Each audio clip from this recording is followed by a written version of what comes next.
All right, guys, St. Petersburg, Florida, really all of Tampa Bay is now a buyer's market, but you only get great deals if you know how to turn that seller's pain into some sort of leverage. And that's what we're here to do. So today I'm going to show you two different houses at two different price points that I think are actually worth a look. And remember, when I say leverage, what I'm really talking about is the signals that a seller sends that they need you more than you need them. All right, so we're going to be looking at really critical things like number of days on the market, number of price cuts.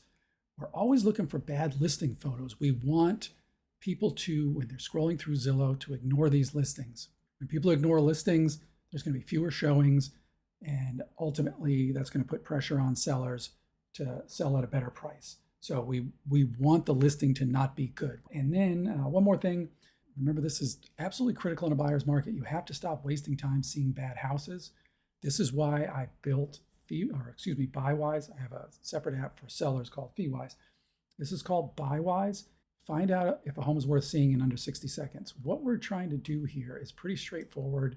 You just answer 9 questions and it's going to give you a score, a buy score, basically. That's going to tell you whether or not you should waste your time going to see the house, because I've seen it once, I've seen it a million times.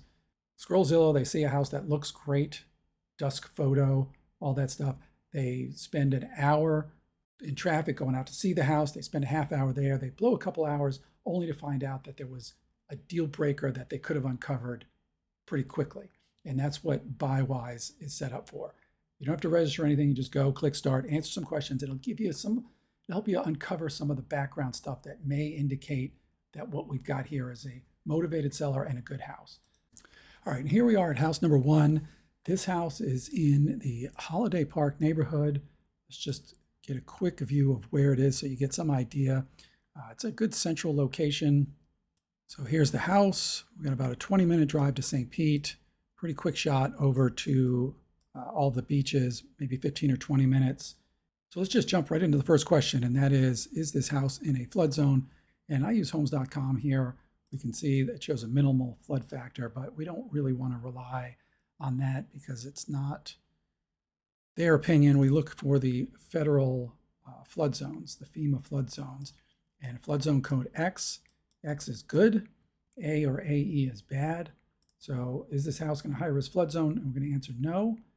Again, this is an insurance related issue. If you went out to see a house that you thought looked great in the pictures and it was in your price range and everything else looked great, you got out there, your realtor said, oh, by the way, the current owners are paying $8,000 a year for flood insurance.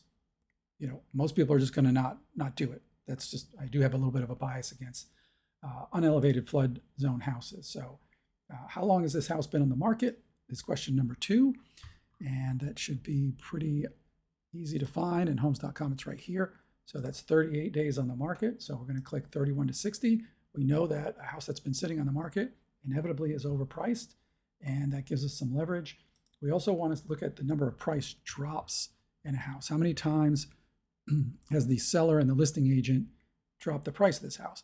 So this house was last sold in 2020 for $400,000. They put it up for $548 in the middle of April, and then a month later they dropped it around $20,000. So we're going to say here there was one price drop. Next question, size of price drops is less than 25,000. So 1 month, one price drop, but fairly significant. Again, this gives us a good indication of a seller and a listing agent that are on the ball here. They're trying to sell this house. They're not just trying to see what they can get, because that's a fairly good price drop. If the house sits on the market longer, we would expect them to lower it more, because that's usually at that 4-week mark, you're going to see that first price drop, or that's going to be a good sign anyway. Last price drop was just a few days ago, so less than 30 days.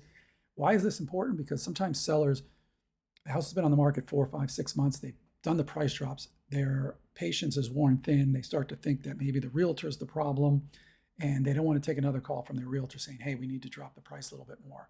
So if you see price drop, price drop, price drop, price drop, and then 3 months where nothing has happened, that could be an indication that the seller is, their motivation is starting to wane. So on this one, it's less than 30 days since the last price drop. And we go to the next question. And what is the age of the roof? Usually when the roof is newer, the listing agent or the seller will put the age of the roof. In this case, they did not for some reason. So we don't know. They did put the electrical panel is under, or is just 5 years old. And they say it offers numerous updates, including a roof and HVAC system. So we're going to give them the benefit of the doubt for now. We're going to do our homework later, and we'll just kind of go in the middle here. And we'll say the roof is 6 to 10 years old, and the AC is 6 to 10 years old. And again, going back to the roof situation, and this is another one in Florida. Once the roof hits a certain age, the insurance company, well, the insurance company wants to see a 4-point inspection, which is the plumbing, roof, electrical, and AC. If they check unsatisfactory for the roof because of its age, you're not going to be able to get insurance. So now you're in a situation where you're under contract, and if the seller doesn't want to put a new roof on, renegotiate, and you don't have the money to do it yourself, that could blow up the deal, and you're already 3 weeks into the process at this point. So these are things that you should find out now. The windows is the next one here, and this is the one's not the most critical, but it's something that I've been on hundreds of showings. Very rare that a potential buyer will look at the windows. It's just not something that you notice. You're trying to figure out the space, you're looking at the kitchen, you're checking out sizes of rooms. It's just not something that you're going to look at, or most people are going to look at. So, but impact windows are a big value booster here in Florida, especially on an average size house. It could be anywhere from 15 to 25 grand. So if they're there, that is a big selling point. On this house, we're looking at the pictures here. We're just going to jump into the pictures right now. Actually, I've been to this house. So this house does have impact windows. So we'll check impact windows. And then does the house fit in with the neighborhood? We'll get back to the pictures in a second. Why is this important? Old rule of real estate is you don't want to have the biggest house in the neighborhood. You don't want to have the most over-improved house in the neighborhood. In fact, you'd rather have, I don't want to say the worst house in the neighborhood, but you want it to fit in with the neighborhood, because especially in down markets, a house that's twice as big as its neighbors is likely to sell much more slowly and at essentially a lower price. And I know this neighborhood well. It's kind of in the Distant Heights area. And as we just kind of flip around here, you can see this house is very similar to the other houses in the neighborhood. So we're going to say, yes, it fits in with the area, which is good. And let's buzz through the pictures here real quick. In this big open living area, this house was totally remodeled in 2020. So it's not brand new, but it is just a few years old. And this house has a ton of square footage, over 2,000 square feet. Bathrooms redone. Really nothing wrong with this house at all, other than they turned the garage into extra living space. Decent sized backyard. You probably could get a pool here, but it would be more like a cocktail pool, a smaller pool here. Obviously, you'd want to trim this up. This is this is not curb appeal per se, but this is sort of overgrown. And if you go to see this house and step out back, the first thing that as a buyer you're going to think is, this is going to be a project.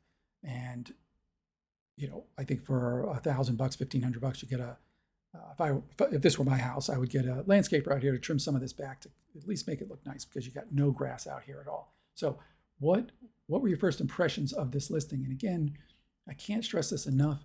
You want to look for houses that other people are overlooking. And sometimes that could be the photographer just didn't get it right, or maybe the lighting on that particular day, it was cloudy or whatever, took it from a wrong angle. Because this is the picture that's either going to stop people from scrolling or not stop people from scrolling. And in this case, I would argue that this is average, a decent main photo. It gives you a fair representation of the house. It's not blockbuster by any means, but I think it kind of fits in. So we're just going to do average, decent main photo, and that's it. We're going to show the score now. And this one has a buy score of 67. And if you can see here from the legend, 0 to 69 is a low priority. And what that means is that houses in this range tell us that sellers, the motivation might be a little bit weaker. It doesn't make that bad. It just, we only been on the market 1 month. We've only had one price drop. We're not quite sure of the age of the roof and AC. They call it a little bit newer. The house shows pretty well, so it's probably getting some attention and some showings. So this is right on the cusp. Now, if this house fit your criteria, because remember, what we're looking at here is a almost 2,000 square foot house at $270 per square foot. It's $529.9 with a total of $20,000 price drop. So things are starting to line up. This might be a house that if you were on the fence about, you might give it another month to see if the price came down again, but it's right on the edge. Score of 67. Drop a comment, let me know what you think. And let's take a look at house number 2. All right, here's house number 2. This one is in Largo in the Shadow Pines neighborhood. And let's just take a quick look at the map so you get a feel for where that is. Some distance from downtown St. Pete, obviously probably a 35, 40-minute drive, but really close to Indian Rocks Beach, maybe 15 minutes or so. So first question, is this house in a high-risk flood zone? And I don't believe that neighborhood is, but let's double check. And as we see here, flood zone X, which is good. Remember, we're trying to avoid A or AE. So this one is not in a flood zone, and it has been on the market 250 days. Now, we want a house to be on the market a while because the pressure increases over time with the typical seller, but there is an argument to be made that once you get to a certain point, maybe past the 6-month mark, certainly somebody has come in at some point and at least made some kind of offer, and there comes a point where the motivation starts to wane and it's still sitting on the market. So it's hard to know, but 250 days on the market is a long time. So we would expect that if this house does sell, it's going to sell at a lower price than it's at, unless we have a real stubborn seller here. So how many price drops? I mean, we have been on the market since last September. So we got 1, 2, 3, 4, 5, 6, 7, 8, 9, 10. It went pending at around the 4 when it was listed for 475. It went pending, so we can assume that it was around there. And usually, when you see a house pending and then back on the market at a new price, that offer was probably around this price. They probably said, okay, people will get serious around 460 in this case, and that's what they've done. So we've got 10 plus price drops here. So, but again, looking into the numbers a little bit, they went from 460 to 459.9 to 450. I wouldn't even count these. Those are $100 price drops. But we've got here some 5,000, some 10,000. So we got some significant ones, but this is really probably just a tactic to bump up the listing in Zillow and all the home portals, because the price drop is going to get a little bit of attention. So, but we still got a ton of price drops, well more than 3, which is a good sign. And I think we're down a total of, what did I say, 65,000 or 75,000 on this, which is good. It's telling you that a seller is willing to see where the market is. The last price drop was less than 30 days ago, which is good. And we'll see if we got any information on the roof. They don't tell us. So we're just going to go with 11 to 20 years there, because typically sellers and listing agents, if that roof is a little bit newer, they're going to put the age in there because it is a big selling point. Same with the AC. Make some calls if we need to. On the windows, this is a newer house. I think it was built in the 80s, so we probably have at least newer windows, but always look for this. I know this is kind of the boring stuff, but see how big the mullion is here? That tells us that it likely is an impact window. Those big borders on the window, and you can almost tell. So I think we've got impact windows here, and even in the bathroom, which is a really good sign. A house this size, it might be 20 grand. So we're going to say yes to the impact windows. That is really good news. The house is nice. It could obviously use some updating. I don't think we're going to find a lot of sellers here. If I own this house, I'd just go ahead and paint these white, because these are painted cabinets anyway. You don't want people standing in your kitchen saying, we'd have to change these. We already have Formica countertops and older cabinets. Paint them white, put some new hardware on here, and then people can say we can live with it for a couple of years. So, and does the house fit in with the neighborhood? Let's take a quick look at the street view. And this is like a little bit of a development here, so you can see just doing a quick street view and spinning around. This is a very nice neighborhood, it looks like. So we're going to say yes, it fits in with the area. And then what are our first impressions of this house? I mean, we buzzed through the pictures pretty quick, and except for the kitchen cabinets, which simply need to be painted. And obviously we've got a fence issue in the back here. This house has a lot of room for an RV. Curb appeal is really nice. Judging from the stains on the roof, we're probably not 3 or 4 years, but hopefully under 10, so you get some more life out of that. So the primary picture is what we're interested in because that's what's going to either stop or not stop other people from scrolling. And that picture, I would say, is pretty good. It's, I don't know if it's a scroll stopper. I would say it's average, decent main photo. Some people are going to stop. Nice green grass here. So let's take a look at our buy score. And we've got an 87, which I kind of expected it to be that high. And this is a house that if you were looking for a 3-2 and you are okay with the Largo area, which is nice, and you're close to the beach, you're just not close to downtown St. Pete, at $279 a square foot, a 3-2 right in the middle of the market, there's nothing screaming at us saying that the seller of this house is not willing to make a deal. They've lowered the price almost a dozen times. They've been on the market 250 days. So this is a house I think that is definitely worth seeing. Drop a comment. Let me know what you think. Again, go to buywise.homes. 9 questions. If you're thinking about, here's what I'm trying to get to.